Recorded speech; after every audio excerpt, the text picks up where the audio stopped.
would be 50 per 100,000 for Turkey, which is relatively high. But it was mentioned in Iran, we know that even higher rates have been reported. Not evidence-based, but by experience-based, I have compared, well, one of the epidemiological studies is from our group, and I have seen by experience most of the Jewish population, I mean, MS people among the Turkish Jewish population, which is only 20,000. But it seems that it doubles the non-Jewish population of Turkey. So there might be some ethnic differences. And it's interestingly, it's Sephardic Jews, not Ashkenazi Jews, the ones living in Turkey. One other thing is MS increasing? And this is again experience-based. If you ask to our colleagues in Olmsted County, they don't think it's increasing. But when I discuss with my colleagues all over Europe, we all feel that it's increasing. Well, we still need some, there are few studies now from Italy, from other parts, reporting that the incidence is increasing, and as you have mentioned, the prevalence studies. One other thing that we should probably keep in mind, again, something that I will mention briefly in my talk tomorrow, asymptomatic cases that discovered at autopsy. And in the 80s, that is one of the Canadian work, the autopsy study, there was about 5 asymptomatic cases among 2,500, which means that almost for each clinically diagnosed cases, there will be one or half, one case undiagnosed. And now with the radiologically isolated syndrome, now we should consider whether there is a really very benign or symptomatic subclinical MS proportion that we have started to diagnose today.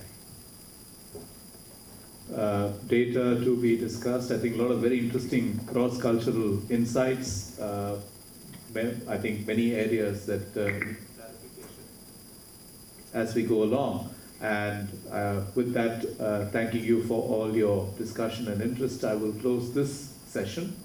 We'll move on to having 2 poster presentations. I'd request the poster presenters to come up front and request Dr. Ramanujam to take the chair and conduct the proceedings. After which we break for lunch, and thereafter we have some, I think we're just warming up, so we have some very interesting sessions after lunch.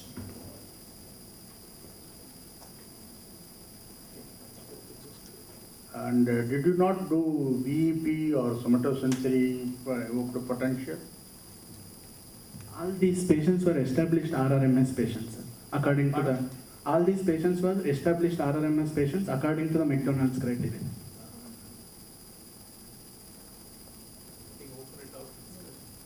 Anybody wants to?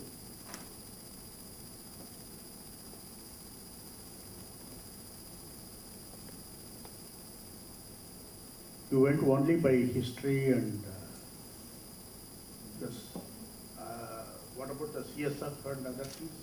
We have done all VEP, oligoclonal bands, and CSF. All these patients were variously on the basis of various investigations. Yeah. Anybody wants to ask any question?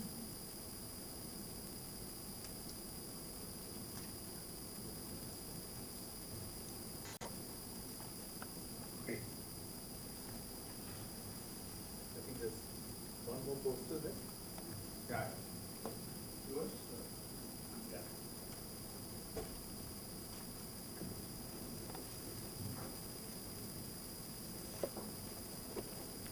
Right hand side.